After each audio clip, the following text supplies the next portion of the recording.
Hello viewers, thank you for joining me, and Happy New Year! The close polls are always particularly fun to watch. Rokka no Yuusha was actually a runner-up twice last year. It lost a close battle with Juni Taisen the first time, and then I was positive it was going to win my runner-up poll in December, only to see it edged out by Shura in the last few hours. It held the lead for so long that second time that it only felt right to reward that struggle and make it my first review of 2025. So here we are. The backdrop of this tale is an old legend about a demon god who rose up and nearly destroyed the world. When all seemed lost, the goddess of fate was able to push back just enough to put him into an enchanted sleep, though not defeat him entirely.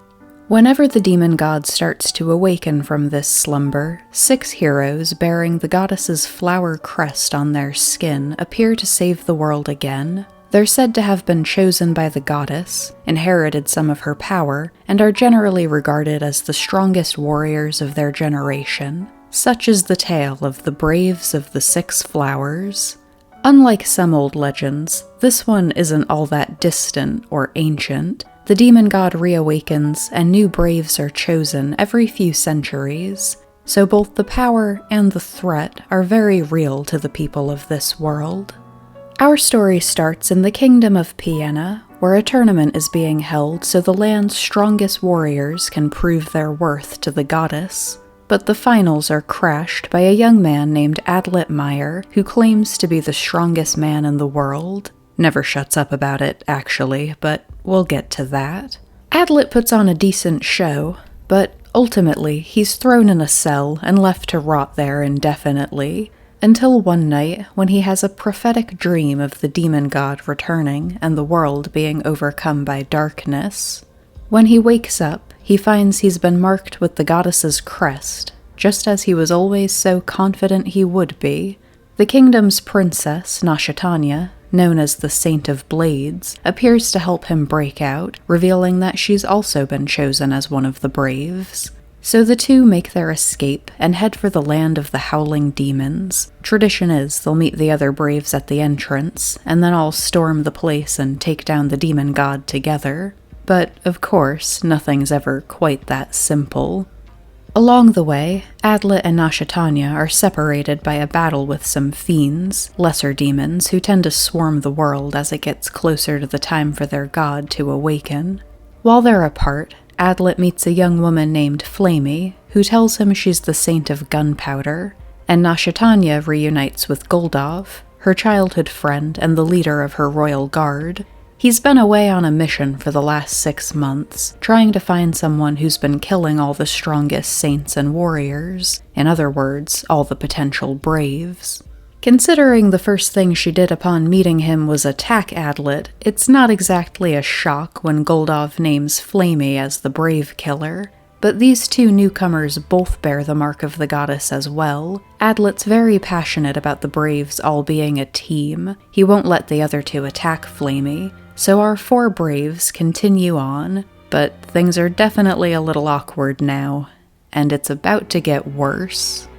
They arrive at a temple on the outskirts of the land of Howling Demons. Here they meet Chamo, a young girl known as the Saint of Swamps, Hans, a cat-like assassin, and Mora, the Saint of Mountains, who oversees the temple that keeps track of all the saints and keeps them in line. And all 3 also have the goddess's crest, which makes 7.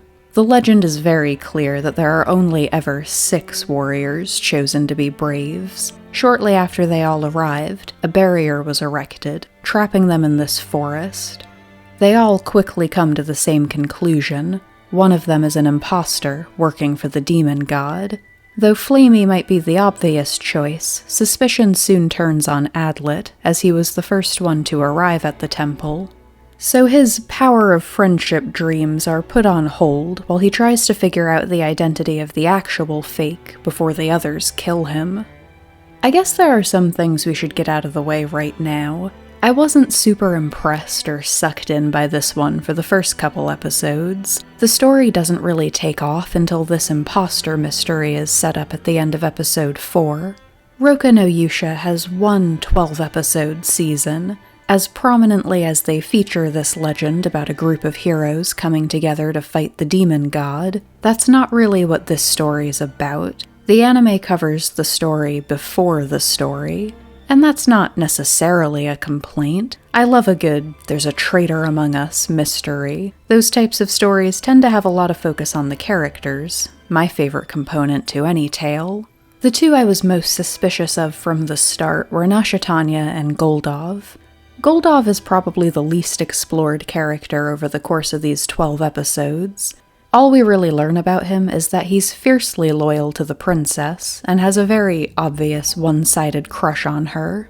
But that made him the only one with a clear motive for pretending to be a brave. They're hunting down the fake under the assumption that the barrier will fall with the death of whoever cast it. So if he was the fake, he definitely wouldn't be owning up to it now. But it's worth mentioning that any suspicions I had towards Goldov being the imposter were always contingent on them being wrong about the imposter being a traitor. Maybe that would have left the whole mystery feeling a little weak, but I could have seen Goldov doing whatever he had to stay by Nashitanya's side. Nashitanya herself was suspicious to me because she was just hard to get a read on. Her personality was inconsistent, and not even in a way that had me sure she was hiding a dark side, which I was on the lookout for. With Adlet, she was the cheerful, sheltered princess, in awe of all the new things she was experiencing out on the road with him. Except, she wasn't exactly sheltered. She didn't get to be one of the strongest warriors in the world with no real-world experience, and we see her hold her own in battle just fine. She tells Adlet there was a civil war in Vienna a few years ago, during which her father tried to have her executed, and she had to go into hiding. And she kinda smooths that story over with the happily ever after that her father's basically been deposed and is just a figurehead to the government now. But there is so much more to that story that went unexplored. There were also a couple I wasn't suspicious of at all. Not because any of them were just so inherently innocent that I couldn't picture it. Usually the opposite. There were a couple who were so unlikable that they seemed like obvious red herrings. Chamo is young, but not half as young as she acts. She's that dangerous combination of incredibly powerful and incredibly childish. But that also made her very straightforward, not the type to bother with the kind of complicated scheme they're dealing with the barrier. Hans actually grew on me a lot by the end. He seems downright sociopathic when you first meet him, especially when you find out he wasn't even going to do his part to help save the world until he convinced the king of the country he was in to pay him for it like it's just any other job. But he's not a bad person, just cynical, and he understands people and what motivates them, and how to tell if someone's lying, better than anyone.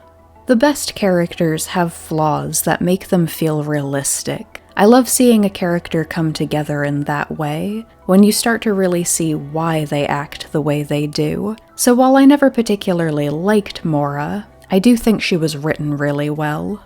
Mora runs the temple that oversees all the saints. There's this commanding air of leadership that you feel the second she walks into the room. I never suspected she had evil intentions. She was one of the ones where, if she was the fake, she was almost certainly being manipulated by someone else. But she tended to get so caught up in her own self-righteousness that she couldn't be reasoned with if you didn't agree with her, which definitely wasn't a trait that made her likable, but was one of those flaws that made her feel realistic, which I can appreciate. I'm trying to avoid the big spoilers, which really limits how much I can say about Flamey, but she was another one who felt really well written. Underneath the ruthless killer she first appears to be is a hurt kid, seeking revenge on the demons for purely emotional reasons. I will reveal that the main reason she was taking out the other Braves was because she wanted to be personally responsible for the demon god's downfall. She's just in touch with her emotions enough to know she's being unreasonable sometimes, and that made her incredibly relatable to me. Another instance of, yes, that self-destructive attitude is a flaw, but a very human one that I can't help but appreciate. One of the things that surprised me about her was how her unlikely friendship with Adlet developed, because it definitely seemed like Nashitanya was the one they were setting up as his love interest. To be honest, I'm kinda apathetic about the romance they began setting up between these two, but I was really interested to see them explored as foils for each other as we started to get into their backstories. The girl who suppressed her emotions as much as possible to focus solely on revenge, and the boy who nearly died trying to follow that path of revenge and only managed to get truly strong by daring to embrace his emotions and hope for a better future. Adlet is a really interesting main protagonist. Absolutely a little annoying at times. You'll hear him boast about being the strongest man in the world, probably 20 times before the first episode is over. But he's not strong in the stereotypical way. His fighting style leaves some labeling him as cowardly. He's got a trickster's approach to battle. He seems plenty strong physically too, but he also lugs around a bag of smoke bombs and hidden knives and that sort of thing. He's not as knowledgeable about the saints and their powers as some of the others, but he knows pretty much everything there is to know about the legend and the braves who came before them. The man he trained under was determined to defeat the demon god through any means necessary, so Adlet spent just as much time studying as he did training. As tough as his master was on him, the very first lesson he learned was to always keep smiling, especially when things got hard. I never really disliked Adlet, I was just a little lukewarm about him until we got his backstory. This reveal that being the strongest is actually about inner strength was the moment he started to win me over. Analyzing Adlet's character had a lot of ups and downs for me, actually. You know those super bland, but super talented, self-insert sort of main protagonists who are clearly some sort of fantasy wish fulfillment vessel for their creator? Adlet really wasn't like that, but he reminded me of one sometimes.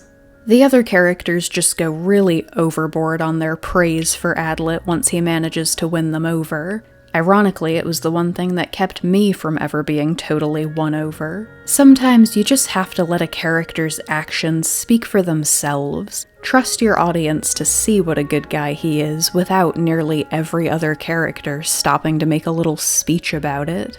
I just hate to be taken out of the story like that, because I did also come to an appreciation near the end that it really had to be Adlet they all turned on.